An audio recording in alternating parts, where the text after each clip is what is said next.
Todos, absolutamente todos los seres humanos, alguna vez en nuestra vida hemos sido esclavos de miedos, temores, dudas, incertidumbres. Yo sé que alguien de ustedes se identifica con el año 2000, el inicio del nuevo milenio, del nuevo siglo, con el 6 de junio de 2006, con el año 2012. Fueron dudas, incertidumbres, miedos en el año 2006, en el año 2000, 1999, para iniciar el 2000, 2006, hubieron personas que el día antes de la fecha se quitaron la vida a causa del miedo, del temor a lo desconocido, de tanta gente que habla y habla tantas cosas sin fundamento, simplemente porque se les ocurre o porque lo interpretan de X o Y manera. Y el Señor Jesucristo, hablando a los judíos que habían creído en Él, según el Evangelio de Juan en el capítulo 8, versículo 31 y 32, dice lo siguiente: Si vosotros permaneciereis en mi palabra, seréis verdaderamente mis discípulos y conoceréis la verdad, y la verdad os hará libres. La Biblia ha sido el libro que más libertad me ha traído a mí, de incertidumbres, de miedo a lo desconocido, al futuro, a la noche, a los fantasmas, a los cementerios, etcétera, etcétera, etcétera. Y acá dice eso: si permanecemos en Cristo Jesús, en su palabra, en lo que Él ha dicho, y Apocalipsis es la revelación de Jesucristo, que le dio a Juan por medio de su ángel, para que nos la manifestara a las iglesias de Asia de aquel entonces y a toda la humanidad en adelante hasta el tiempo del fin. Entonces eres afortunada, afortunado si estás siguiendo este estudio de Apocalipsis, porque estás permaneciendo en la palabra de Cristo Jesús mismo y estás siendo libre al entender y comprender el verdadero significado detrás de los pasajes que quizás para muchos han sido oscuros a lo largo de su vida, a lo largo del tiempo, y estamos siendo edificados unos a otros. Y hoy quiero agradecer a todas las personas que me han seguido a lo largo de estos videos, las personas que se han suscrito nuevas a mi canal de YouTube, que me han pedido el video al privado a través de Facebook, a través de WhatsApp, para poder seguir las clases. Y yo sé que son personas de diversos países y les agradezco mucho porque inicié esta enseñanza con la meta de que la vieran unas cuantas personas, quizá una decena de personas, un poco más, pero me asombro de ver que ya son cientos de personas que en las diferentes redes que comparto han tenido acceso y se han quedado para ver esta información. Gracias a quienes la comparten con otras personas para que también tengan acceso a esta información, porque yo no estoy ganando nada en la parte financiera por crear este material de explicar la enseñanza de Apocalipsis, porque quiero edificar a otros como a mí me edificó esa palabra y porque por la gracia de Dios y de su Santo Espíritu fui constituido maestro de su palabra. Entonces por eso les traigo esta información. Así que nuevamente te animo, si no has revisado los videos anteriores, que vayas al video número 1 de esta enseñanza. Tómate tu tiempo para verlos, estudiarlos, analizarlos con la palabra en la mano y poder ser edificado. Animarte, si estás en YouTube, que te suscribas, comentes, compartas este material. Y te doy la más cordial bienvenida a la enseñanza 7, el capítulo 6 de Apocalipsis. Bienvenida, bienvenido, ya comenzamos.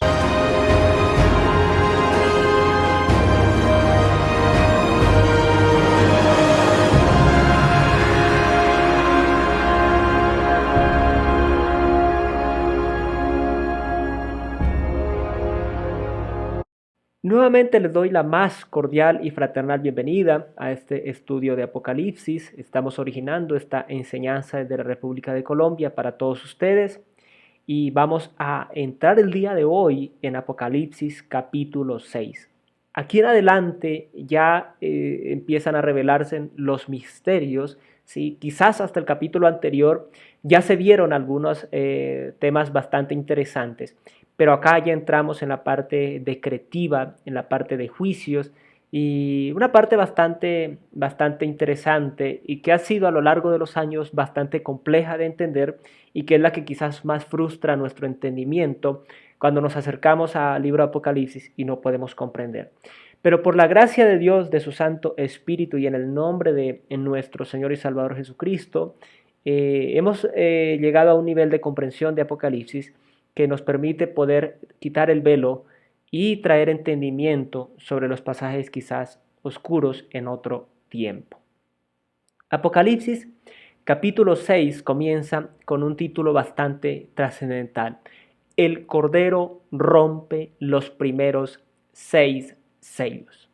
Hablábamos en el capítulo anterior que el Cordero, que representa o es Jesucristo mismo, se presenta allí como un Cordero inmolado, porque Él pagó el precio de nuestras iniquidades, Él pagó el precio de nuestra salvación para quienes creen en Él, y Él recibe por consiguiente el derecho legal, el derecho firme y concreto de administrar los juicios sobre la tierra y de sellar la profecía, o sea, cumplirla y luego al final de todo sujetarse a Dios mismo, siendo Él habiendo consumado todo lo que ha sido escrito a lo largo de los siglos que fue escrita la palabra de Dios por los hombres que escribieron siendo inspirados por el Espíritu Santo.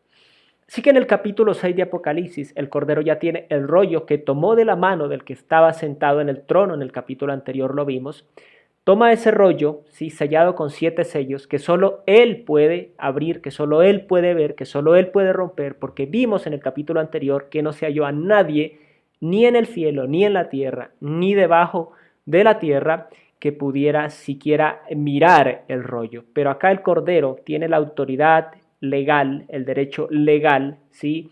Para administrar lo que viene a continuación, porque este es el inicio del fin. Este ya es el inicio de la consumación de los siglos y de la consumación del juicio sobre esta creación y esta humanidad de este mundo. Entonces, versículo 1. En esta oportunidad vamos a leer todo el capítulo y luego volvemos sobre los versículos para su interpretación. Mientras miraba, el Cordero rompió el primero de los 7 sellos que había en el rollo. Entonces oí que uno de los 4 seres vivientes decía con voz de trueno: ven. Levanté la vista y vi que había un caballo blanco y su jinete llevaba un arco y se le colocó una corona sobre la cabeza. Salió cabalgando para ganar muchas batallas y obtener la victoria. Cuando el Cordero rompió el segundo sello, oí que el segundo ser viviente decía: ven. Entonces apareció otro caballo de color rojo. Al jinete se le dio una gran espada y la autoridad para quitar la paz de la tierra. Y hubo guerra y masacre por todas partes. Versículo 5. Cuando el Cordero rompió el tercer sello, oí que el tercer ser viviente decía: ven. Levanté la vista y vi un caballo negro y el jinete llevaba una balanza en la mano. Versículo 6. Y oí que una voz que salió de entre los 4 seres vivientes decía: un pan de trigo o 3 panes de cebada costarán el salario de un día, y no desperdiciéis el aceite de oliva y el vino. Cuando el Cordero rompió el cuarto sello, oí que el cuarto ser viviente decía: ven. Levanté la vista y vi un caballo de color verde pálido. El jinete se llamaba Muerte y su compañero era la tumba. A estos 2 se les dio autoridad sobre una cuarta parte de la tierra para matar con espada, con hambre y con enfermedad y con animales salvajes. Versículo 9. Cuando el Cordero rompió el quinto sello, vi debajo del altar las almas de todos los que habían muerto como mártires por causa de la palabra de Dios y por haber sido fieles en su testimonio. Ellos clamaban al Señor y decían: oh Señor soberano, santo y verdadero, ¿cuánto tiempo hasta que juzgues a la gente de este mundo y tomes venganza de nuestra sangre por lo que nos han hecho? Entonces a cada uno de ellos se le dio una túnica blanca y se les dijo que descansaran un poco hasta que se completara el número de sus hermanos, los consiervos de Jesús, que se reunirían a ellos después de morir como mártires. Mientras yo miraba, el Cordero rompió el sexto sello y hubo un gran terremoto. El sol se volvió tan oscuro como tela negra y la luna se volvió tan roja como la sangre. Entonces las estrellas del cielo cayeron sobre la tierra como los higos verdes que caen de un árbol cuando es sacudido por el fuerte viento. El cielo fue enrollado como un pergamino y todas las montañas y las islas fueron movidas de su lugar. Entonces todo el mundo, los reyes de la tierra, los gobernantes, los generales, los ricos, los poderosos, todo esclavo y hombre libre, se escondió en las cuevas y entre las rocas de las montañas, y gritaban a las montañas y a las rocas: caigan sobre nosotros y escóndanos del rostro de aquel que se sienta en el trono y de la ira del Cordero, porque ha llegado el gran día de su ira. ¿Y quién podrá sobrevivir? Este es el capítulo 6 de Apocalipsis. Si nos damos cuenta, a lo largo de todo el capítulo ya hay imágenes, hay señales, hay visiones bastante llamativas, algunas de ellas aterradoras, pero vamos a ir a la interpretación sin dejarnos seducir por nuestra imaginación. La Reina Valera tiene algunas similitudes y algunas diferencias y algunas palabras un poco más extrañas, por lo cual vamos a continuar con la explicación usando la Nueva Traducción Viviente. Versículo 1. Mientras miraba, Juan está mirando, ¿sí? El Cordero rompe uno de los 7 sellos del rollo que tiene en su mano. Entonces oí que uno de los 4 seres vivientes decía con voz de trueno: ven. En la Reina Valera dice: ven y mira. Sí, acá nos dice: ven y mira. Básicamente le está diciendo: enfócate, concéntrate en lo que va a aparecer. Versículo 2. Levanté la vista y vi que había un caballo blanco y su jinete llevaba un arco y se le colocó una corona sobre la cabeza. Salió cabalgando para ganar muchas batallas y obtener la victoria. Muy importante entender este primer versículo para entender el contexto de todo lo que viene. Muchos han interpretado el versículo 2 de Apocalipsis 6, y yo era uno de ellos hasta hace ya unos años, que pensaba que el que aparecía acá era Jesucristo, nuestro Señor. Qué equivocado estaba y qué equivocados están los estudiosos, los lectores de la Biblia, que piensan que acá se va a manifestar Jesucristo mismo. Vemos a Jesucristo que está en el cielo, cerca del trono del Padre, del trono de Dios, abre el primer sello. Y cuando abre el primer sello, esto es importante, se manifiesta un caballo blanco y su jinete llevaba un arco. Aquí la mayoría de teólogos, y yo totalmente concuerdo en que es ni más ni menos, ojo a esto, ni más ni menos que el anticristo, la manifestación del anticristo. El comienzo, como hablamos en el capítulo anterior, de la semana 70 de la profecía de Daniel en el capítulo 9, inicia acá. Y ojo a esto que es muy importante, porque nosotros pensamos algunas veces que Satanás tiene autoridad y poder para dirigir, para gobernar, para hacer y deshacer. Pero vamos a ver, y aquí comenzamos y sentamos las bases para entender que Satanás solo puede hacer aquello que Dios le permite que haga, por diversas razones que no vamos a entrar acá, en contexto que solo obedecen a las realidades espirituales y a cosas que van muchísimo más allá de nuestra limitada y humana comprensión. Entonces acá es el Cordero el que rompe el sello y dice al anticristo: puedes iniciar lo que vas a hacer, ya que la humanidad le dio la espalda a Jesucristo. Decidió darle la espalda a Dios desde los tiempos antiguos, porque al anticristo, el espíritu del anticristo ha estado en el mundo. Y eso lo vemos en segunda de Tesalonicenses, capítulo 2. Vamos a ir a la cita. Y ustedes saben qué es lo que lo detiene, porque solo puede darse a conocer cuando le llegue su momento, pues esa anarquía ya está en marcha en forma secreta y permanecerá secreta hasta que el que la detiene se quite de en medio.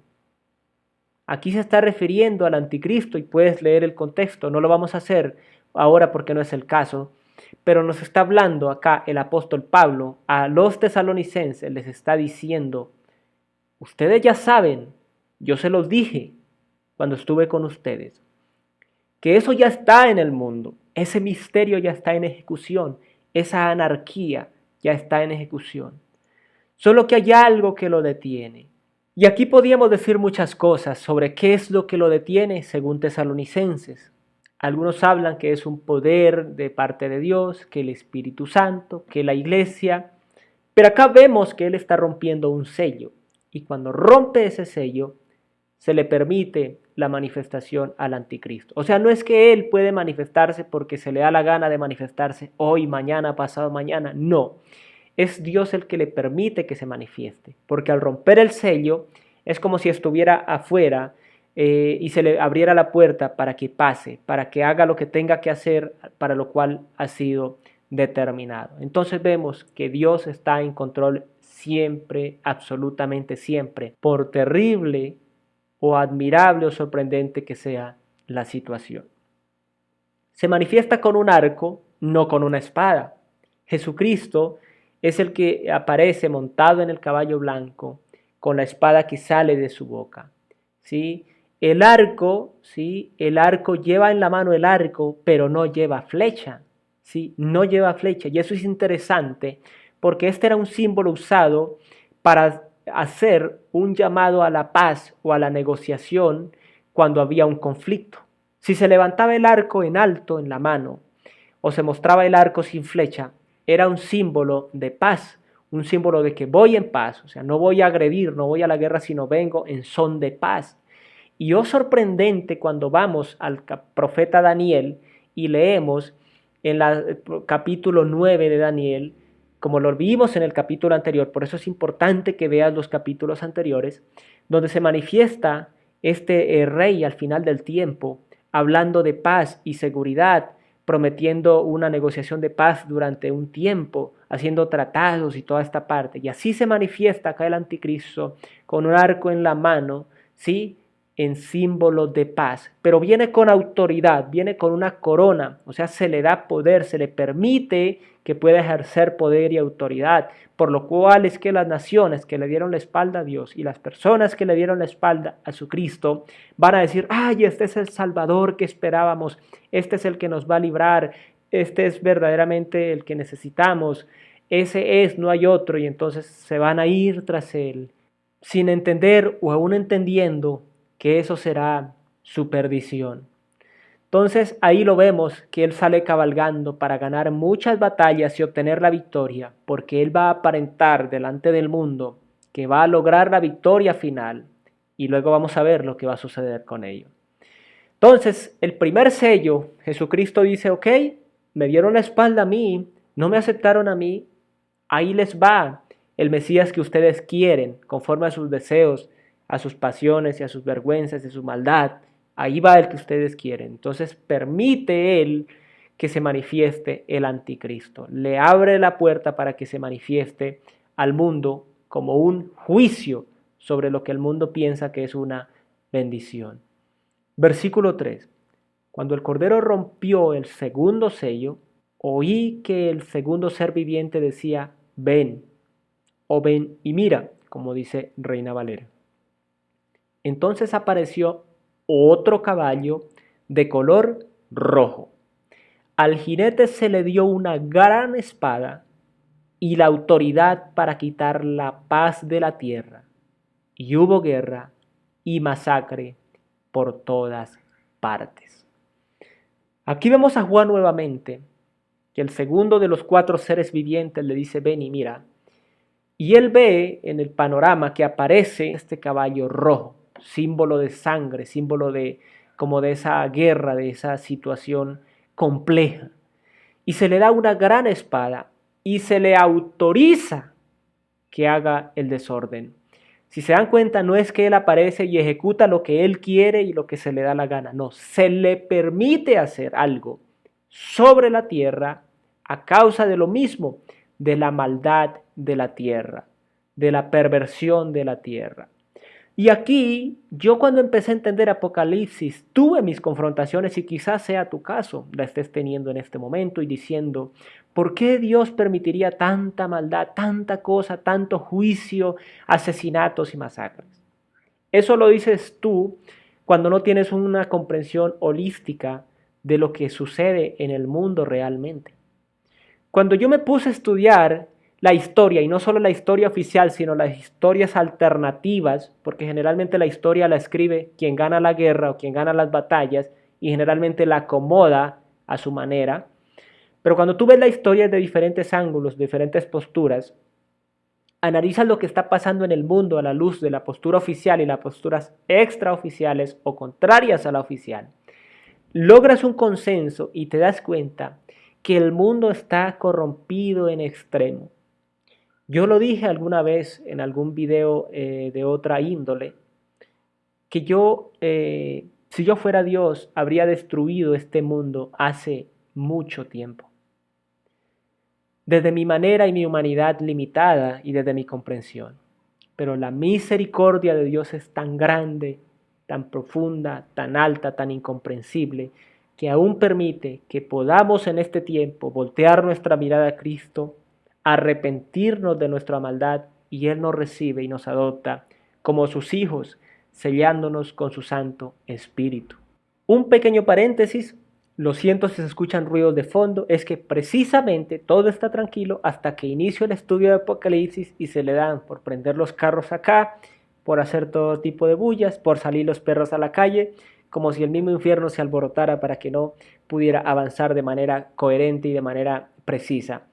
Entonces, volviendo al texto y volviendo a lo que estamos hablando, acá vemos que es Cristo mismo, Dios mismo, quien permite que esto suceda. O sea, no es que Dios está en el pulso, perdiendo no, Él está en su trono, está viendo, autorizando que esto suceda, porque como decía hace un momento, la maldad del mundo es tal que es terrible, terrible, terrible, terrible. En Estados Unidos, acá en Colombia, centenares de miles de abortos al año. En Estados Unidos, millones de abortos al año. No abortos porque la persona fue violada o porque tiene una malformación la criatura, lo cual no es que se lo permita que lo haga, pero sería un poco humanamente al menos más comprensible. No, simplemente se van, tienen sus noches de locura, de fiesta, de drogas, de alcohol, de mundo, luego tienen relaciones prohibidas, quedan embarazadas y deciden abortar. Porque es que no lo planifiqué, porque es que no lo tenía en mi agenda, como si teniendo relaciones sexuales se pudiera esperar otra cosa que no sea un embarazo. Es algo abominable y algo verdaderamente catastrófico. Alrededor del 2% de todos esos millones de abortos alrededor del mundo por mes, porque en el mundo son por mes los millones de abortos, son por causas que, como digo, humanamente al menos, tendrían una manera de comprenderse, si es una malformación, verdaderamente fue una violación, etcétera, etcétera, pero la gran mayoría, más del 95%, obedecen a personas que simplemente no les da la gana, tuvieron una noche de locura, un día de locura, de desenfreno, y deciden terminar con la vida asesinando a un ser indefenso, agravado por el vínculo. Entonces esto es terrible. Políticas mundiales de sensibilización, de forzar la mente de los niños para que acepten culturas y conductas degradantes, maldad al extremo, trata de niños, trata de personas, millones de niños, no suficiente con que hay millones de muertos que abortan, otros tantos millones desaparecen cada año del mundo, especialmente de países marginados y de familias marginadas, personas migrantes, y son llevados a trata de personas, sometidos a cosas terribles y abominables que si tú las vieras, yo que lo he podido ver, le dan uno ganas de irse, de desaparecer de este mundo, sometidos a tratos verdaderamente inimaginables para obtener adrenocromo mediante el miedo y el terror que se genera esta sustancia en la sangre de los niños, para pederastia, para islas dedicadas a la violación, al abuso, niños inocentes que ni siquiera tienen conocimiento de que su derecha es diferente de su izquierda y son sometidos a todo esto, y no uno ni 10, millones cada año. Maldad a la diestra y a la siniestra. En cada ciudad, personas que la asesinan por robarle un teléfono, por robarle un billete, asesinan a sus parejas, asesinan a sus hijos, venden, trafican. Una maldad, una abominación en este mundo que cuando yo entiendo lo que el mundo vive y soy realmente como un juez, que el juez tiene que ser imparcial, imparcial, porque es juez de justicia, imparcial, no puede irse a la derecha ni a la izquierda, debe ser imparcial. El juicio que debe determinar sobre este mundo es su completa aniquilación. Pero aún así, donde abundó la maldad y el pecado, sobreabundó la gracia, dice la palabra de Dios. Por eso vemos a ver que aún acá, en medio de esta destrucción, aún hay esperanza hasta cierto límite. Cuando el Cordero rompió el tercer sello, oí que el tercer ser viviente decía: ven. Levanté la vista y vi un caballo negro, y el jinete llevaba una balanza en la mano.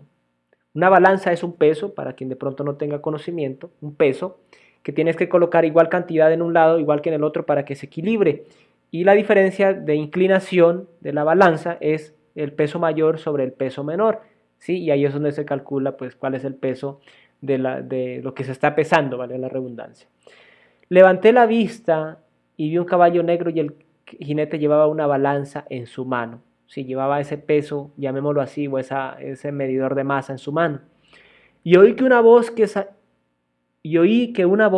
salió de entre los 4 seres vivientes decía: un pan de trigo o 3 panes de cebada costarán el salario de un día. El comentario dice, en griego, un choinis, un litro o un cuarto de trigo por un denario y 3 choinis de cebada por un denario.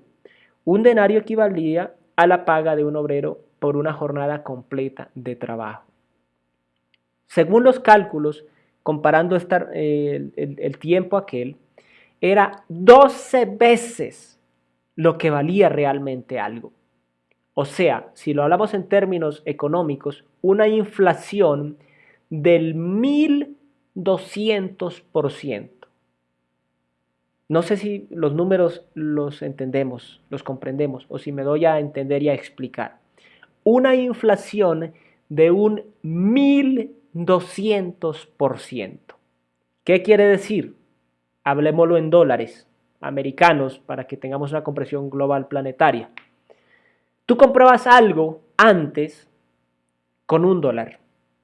Con $1 comprabas algo. Por ejemplo, hagamos de cuenta este bolígrafo, este esfero. Lo comprabas por $1. Llega el momento, cuando viene esto y sucede esto y se permite esto en el juicio, que esto va a valer $12. $12. ¿Qué quiere decir? Que solamente va a haber para trabajar ese día y comer ese día. Si no se trabaja ese día no se come. Ese día no se come. Un salario de un día para comer ese día. Algo terrible, algo trágico, algo verdaderamente bárbaro, una inflación terrible por la necesidad, por el hambre, por la muerte, por la violencia, empresas cerrando, transporte deteniéndose, siendo asaltados buques de mercancías, barcos, trenes, aviones, transporte terrestre, atracos a almacenes, atracos a tiendas, persecuciones, homicidios a la orden del día en todo lugar, en toda calle, terror por todas partes, algo verdaderamente terrible. Y no desperdiciéis o no dañéis, dice la versión más extendida, el aceite de oliva y el vino. ¿Qué quiere decir? Que aunque todo esto va a haber en inflación y en escasez, habrán cosas muy escasas que no estarán sometidas a la misma escasez, pero no van a ser suficientes para alimentarse. Es decir, que serán muy pocos los que puedan comprar estas de acá, porque van a estar acá subsistiendo. Como decir, sube toda la canasta familiar básica, pero el agua no sube de precio. Que a la hora de la verdad no es importante, porque con agua no nos vamos a llenar, no vamos a comer una semana agua. Tenemos que recurrir a la canasta básica, que es la que va a estar por las nubes. Como dije, alrededor de más de 1000%, 10, 12 veces o hasta más el precio real. Si en nuestros países nos asombramos y nos rompemos la ropa cuando nuestros precios suben un 10%, un 20%, cuando sube un 50% ya se habla de crisis institucionales, crisis económica, cuando sube un 100% ya una hecatombe. Imagínate que suba 10 veces más. Eso sería verdaderamente algo terrorífico, algo desastroso. Versículo 7. Cuando el Cordero rompió el cuarto sello, oí que el cuarto y último de los seres vivientes decía, ven. Levanté la vista y vi un caballo de color verde pálido. El jinete se llamaba Muerte y su compañero era la tumba o el Hades, según el comentario. El poder de la muerte es el pecado. Por el pecado vino la muerte. Pero la tumba, el encierro de la tumba es en este tiempo y aún en el tiempo antiguo, era entendido como el triunfo de la muerte sobre el hombre. Porque cuando el hombre fue creado en Génesis, recordemos que fuimos creados a la imagen y semejanza de Dios y no había muerte, éramos eternos por así decirlo, pero viene el pecado y por el pecado entra la muerte. Y la muerte entra y viene la tumba. Por eso hay aquel pasaje que es poético, pero es una verdad bíblica. ¿Dónde está, oh muerte, tu aguijón? ¿Dónde, oh sepulcro, tu victoria? Porque para la muerte la victoria es el sepulcro. Poder sacarnos de este mundo y meternos, enterrarnos. Mas en Cristo Jesús, Él triunfó sobre la muerte y ese triunfo nos fue dado también a nosotros los que creemos en Él. Entonces aquí se ve algo terrible. Comparto rápidamente en este canal de YouTube, hace ya bastantes años, alrededor de 10 años, compartí una experiencia, un testimonio personal. Lo voy a dejar acá en la descripción de este mismo video, en la descripción de este video. Es un video muy rudimentario, estamos hablando de hace años atrás, así que me disculpan que es bastante rudimentario, pero estoy compartiendo mi testimonio personal. Sí, personal, yo lo viví. Sí, una suposición jamás superará una vivencia, yo lo viví, donde tuve la experiencia de ser atormentado por un espíritu de muerte. Fui perseguido por un espíritu de muerte. Eso es algo que me acompañará toda la vida en mi memoria, en mi recuerdo, porque es algo que marca la existencia, la comprensión espiritual para siempre. Nada puede compararse a ello. Y vi la muerte de esta manera, en un caballo de color amarillento, un verde pálido. Y el solo ver ese color de ese caballo te deja los pelos de punta.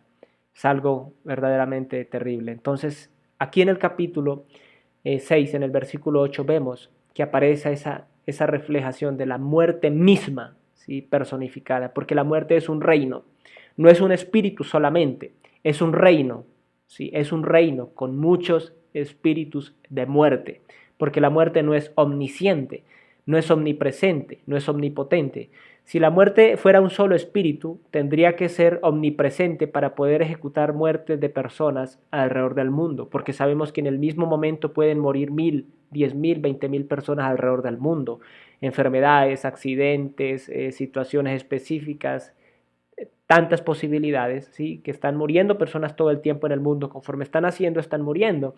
Entonces la muerte tendría que ser omnipresente para estar en todos esos lugares, llevando a cabo pues la finalización de la vida de esas personas, y no es así, es porque es un reino, ¿sí? La muerte es un reino, y le sigue el Hades, que es la tumba, que básicamente también hace parte de su reino, ¿sí? De espíritus, de ese poder, de esa autoridad que también será destruida, lo vamos a ver más adelante.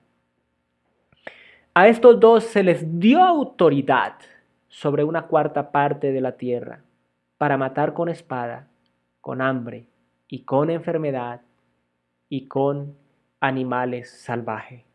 Esto verdaderamente es terrible. Yo no sé si tú lo dimensionas. Y aquí quiero hacer otro paréntesis para decirte lo siguiente. Hice una grabación por medio de redes sociales hace poco donde yo hablé de lo siguiente.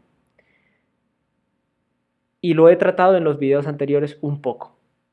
Yo pensaba que Apocalipsis podría ser un libro prácticamente de añadidura o un libro simbólico relacionado con el mundo espiritual, como hablamos en los videos anteriores. Pero vuelvo y recalco aquello que el Espíritu Santo me reveló, porque fue Él el que me lo reveló. Yo cavilaba en mi mente en estas situaciones, en esto, hasta que Él viene y me muestra, en un momento determinado, me centró el pensamiento, me llevó de una manera sobrenatural a recorrer toda la Biblia como si fueran imágenes en mi mente. Pasaban las imágenes, desde Noé y el arca y el diluvio, cuando llegó y me dijo, mira lo que yo profeticé por medio de Noé y lo cumplí. Destruía toda la humanidad de su tiempo a causa de su maldad y su perversión, porque no creyeron al mensaje de Noé, se burlaron de él y lo tildaron por loco. Él se subió al arca, Dios mismo cerró la puerta del arca, vino el diluvio y todos perecieron. Lot, sobrino de Abraham, estaba allí en las ciudades de Sodoma y de Gomorra, y les hablaba a la gente para que se arrepintieran, dejaran su mal camino, su maldad, una ciudad sodomita, una ciudad de pecado, como hoy en día se ve básicamente en toda la tierra. No le hicieron caso, lo trataron por loco. Vienen los ángeles, lo sacan, le advierten, lo sacan, lo ayudan a salir de la ciudad, y viene el juicio y los destruye a todos. Las civilizaciones, Asiria, mesopotámica, Babilonia, que es básicamente lo mismo, egipcia, romana, griega, fenicia, etcétera, etcétera. Todos ellos fueron destruidos a causa de su maldad. Canaán, en el tiempo de la conquista de Israel, a causa de su maldad, a causa de su abominación, ofrecían niños en sacrificios a demonios y se dejaban y se abandonaban a prácticas perversas como hoy en día está sumergida la mayoría de la humanidad. Entonces, si Dios cumplió todo lo que prometió y lo que profetizó por sus profetas en Isaías, Jeremías, Ezequiel, Daniel, Oseas, Joel, Amós, Abdías, Jonás, Miqueas, Nahum, Habacuc, Sofonías, Ageo, Zacarías, Malaquías, todos ellos profetizaron y las profecías que tenían que ver con ese tiempo ya se cumplieron. ¿Qué te dice a ti que Apocalipsis no se va a cumplir? ¿En qué te sustentas o en qué nos sustentamos para decir que Apocalipsis no se va a cumplir? Se cumplirá. Y eso no lo creo. Estoy 100% seguro. Y algo aterrador acá es que está diciendo que es la cuarta parte de la tierra. Una cuarta parte de la tierra. Es decir, se divide en 4 la tierra y se toma una parte de esas para ser entregada a la misma muerte, para que traiga esa muerte, valga la redundancia, con espada, o sea, con guerra, violencia, armas, hambre, enfermedad, y los animales salvajes, las fieras, se multiplicarán, los plagas ¿sí? Enfermedades por plagas, enfermedades terribles. Es decir, que en el mundo actual hay aproximadamente, cerremos el número, 9.000 millones de personas. Que lo único que habrá salido de esa humanidad de aquel tiempo es la iglesia. Que siendo realmente realistas, valga la redundancia, entendiendo cuál es el requisito para ser salvo en Cristo Jesús, no sobrepasará nunca el 20% de la humanidad. Nunca.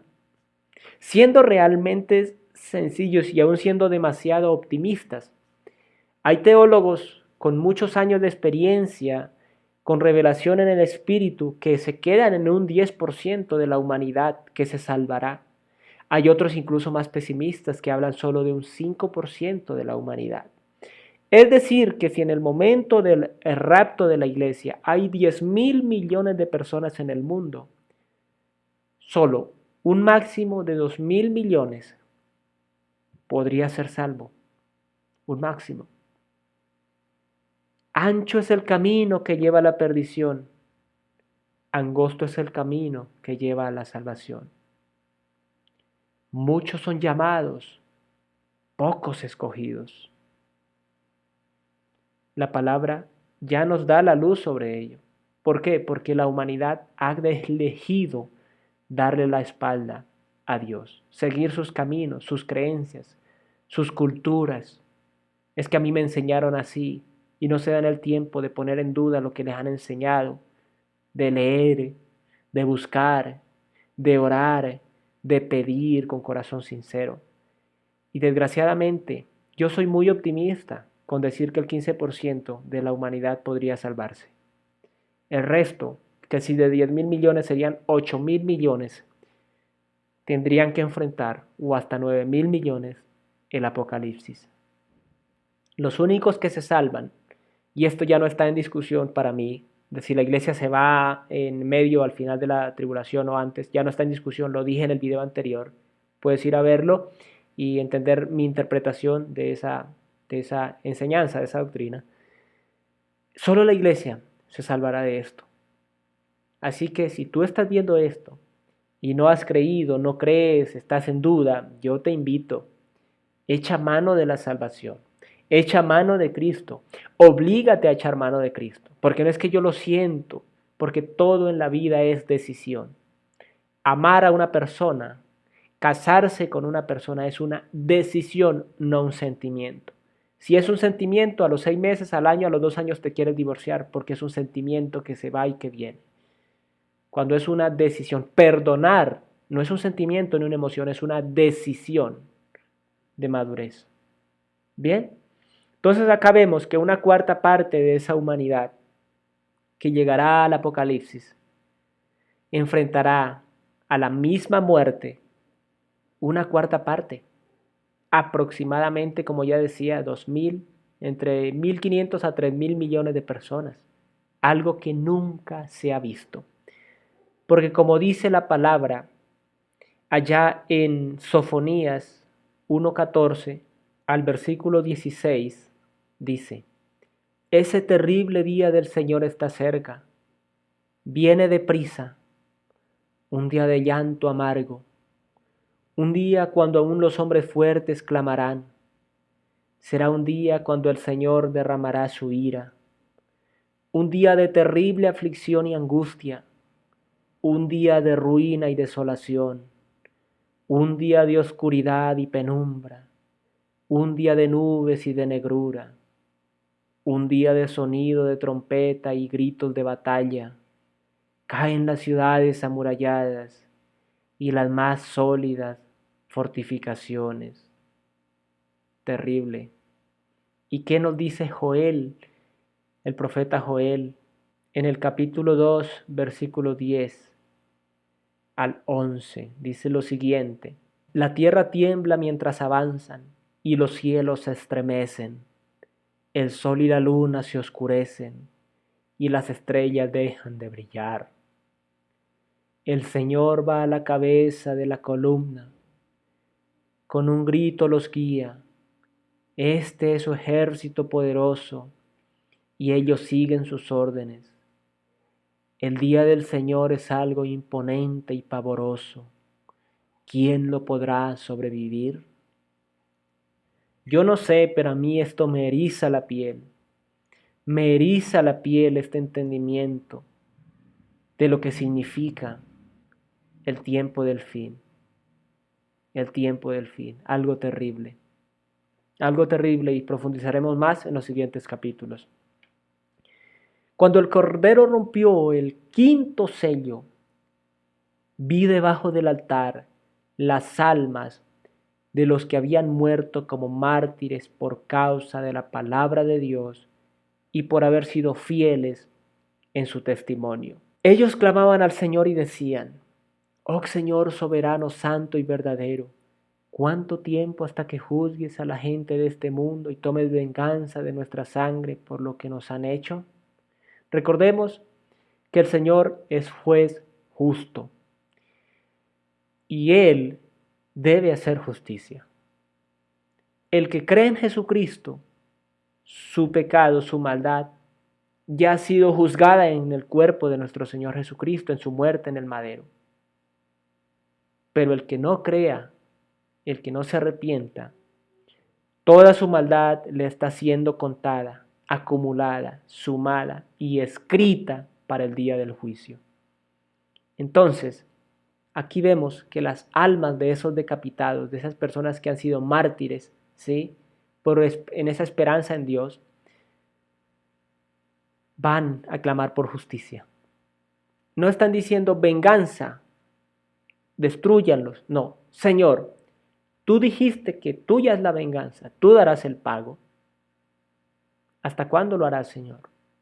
Y Él les contesta de la siguiente manera: entonces a cada uno de ellos se le dio una túnica blanca de justicia y se les dijo que descansaran un poco, símbolo de justicia, y se les dijo que descansaran un poco hasta que se completara el número de sus hermanos, los consiervos de Jesús, que se unirían a ellos después de morir como mártires.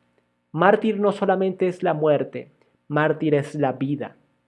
Si vivió en esa vida de renuncia al mundo, a la carnalidad, a las pasiones vergonzosas, y esperó en Cristo Jesús, tanto si fue en el antiguo pacto, bajo la ley, recordemos, como ya lo dije antes, desde Abel, todos los que murieron con esa mirada en un Salvador que vendría, porque está profetizado desde Génesis 3:15, ese Salvador que vendría, los que murieron en esa esperanza, ¿sí?, que murieron de muertes terribles, como fue el caso de Abel, como fue el caso de Isaías, como fue el caso de tantos otros, incluso en el Nuevo Pacto, los que murieron bajo la Iglesia de Roma, los que murieron bajo el Imperio Romano, ¿sí?, más antes que estos últimos, todos ellos van a tener la oportunidad de ver consumada la justicia de Dios, porque es justa,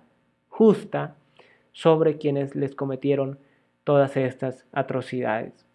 Entonces se les da ese descanso ya a ellos y se les dice que esperen porque aún hay por muchos más por unirse, que se unirán a lo largo de la tribulación y la gran tribulación, porque aún habrá personas en el mundo enseñando el Evangelio, predicando, ya no en la misma manera ni en la dispensación que estamos nosotros, que es bajo la gracia, sino una dispensación de precio de sangre para salvación, muerte para ser salvo. Atreverse a negarse a sí mismo y negar su propia vida hasta la misma muerte y las muertes más atroces para poder ser salvos. Sí, porque el anticristo hará eso. Algo terrible, no creas que es un disparo, un fusilamiento, no. Va a ser descuartizamiento, va a ser sometidos a presiones que nadie siquiera puede concebir en su imaginación, para que renuncien a Cristo y se unan a la bestia, al anticristo. Y los que resistan hasta el final, en este tiempo de tribulación, serán salvos. Mientras yo miraba, el Cordero rompió el sexto sello y hubo un gran terremoto. El sol se volvió tan oscuro como tela negra y la luna se volvió tan roja como la sangre. Entonces las estrellas del cielo cayeron sobre la tierra como los higos verdes que caen de un árbol cuando es sacudido por el fuerte viento. el cielo fue enrollado como un pergamino y todas las montañas y las islas fueron movidas de su lugar.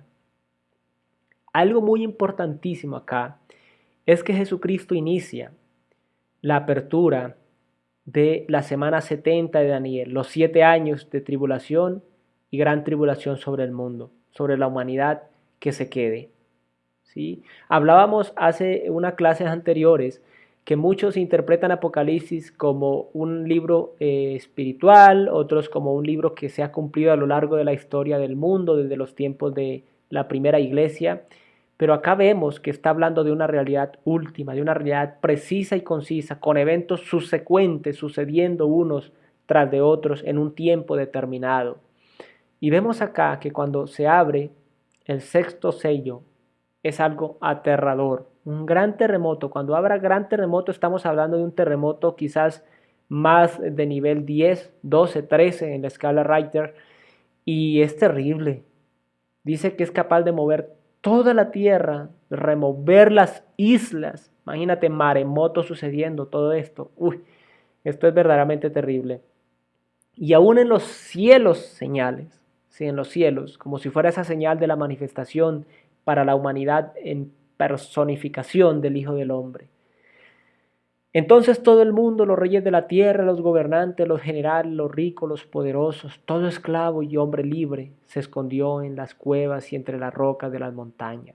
Aquí no hay distinción, si es el que se sienta en el trono como el esclavo que le sirve, si le dio la espalda a Dios, a Jesucristo, reciben la misma retribución, reciben el mismo juicio. Hay que tener en cuenta eso, porque la salvación no es por obra, por nuestras inmundas obras, solamente por la fe en Cristo Jesús, como hablábamos en clases anteriores, que incluso antes de la ley creyó Abraham a Dios y le fue contado por justicia, la justicia que es por la fe, no por las obras. Entonces acá vemos, ¿sí? Se esconden, huyen a pesar de que pueden tener ejércitos bajo su mando, tener riquezas, pero cuando se dan cuenta que nada tienen que hacer ellos contra el que está sentado en el trono, ahí es donde se esconden y gritan y claman a las montañas y las rocas, caigan sobre nosotros y escóndanos del rostro de aquel que se sienta en el trono y de la ira del Cordero. Esto es importante, porque así como estamos hablando de gracia ahora y misericordia, viene ira sobre aquellos que decidieron no creer, porque delante de Dios nadie puede excusarse. Porque ha llegado el gran día de su ira, ¿y quién podrá sobrevivir? La Reina Valera dice, ¿quién podrá mantenerse en pie? Sí, ¿quién podrá sostenerse en pie? Entonces vemos Apocalipsis 6, ya entramos acá en la semana 70 de Daniel, los últimos 7 años de tribulación y gran tribulación sobre la tierra, enfocado en el pueblo de Israel para luego venir al final de todo Apocalipsis, la salvación también para ellos, pero más que eso, toda la humanidad, el juicio sobre toda la humanidad y la creación. Y esto es solamente el comienzo. Vamos a ver cosas terribles aún mayores más adelante. Pero lo que yo quiero finalizar acá es decirte que si tú has creído verdaderamente en Cristo Jesús, has nacido de nuevo por la obra del Espíritu Santo y la fe en la obra finalizada de Cristo Jesús, has decidido morir al viejo hombre viciado en maldad y pecado y has permitido que Cristo sea formado en ti, no tienes que preocuparte por Apocalipsis. Si estás firme en el llamado, en la esperanza de Cristo Jesús, sea que mueras o sea que estés vivo cuando venga el rapto, partiremos con el Señor, nos iremos con Él. Sí, nos iremos con Él. Si habremos muerto, resucitaremos primero, y si estamos vivos, seremos transformados en un relámpago y partiremos con Él. Y ya no habrá oportunidad para los que se queden, sino simplemente enfrentar el juicio de Apocalipsis. Sin embargo, aún en medio del juicio, Dios es tan misericordioso que extiende esa esperanza de salvación para el que sea capaz de abandonar su misma vida con tal de seguir a Cristo Jesús y morir de las peores muertes imaginables, como las que dictó la llamada Santa Inquisición sobre los verdaderos creyentes que renegaban de lo que era incorrecto a la luz de la sana doctrina y partieron con el Señor. Así será en aquel tiempo. Los que den su vida por el testimonio de Cristo Jesús podrán ser salvos. Pero ¿por qué esperar? ¿Por qué esperar algo tan terrible si podemos echar mano ahora de la salvación y estar apercibidos y estar listos para el arrebatamiento de la iglesia de nuestro Señor Jesucristo? Nos vemos en el siguiente video. Gracias por suscribirse, comentar, compartir. Dios nos bendice mucho. Adiós.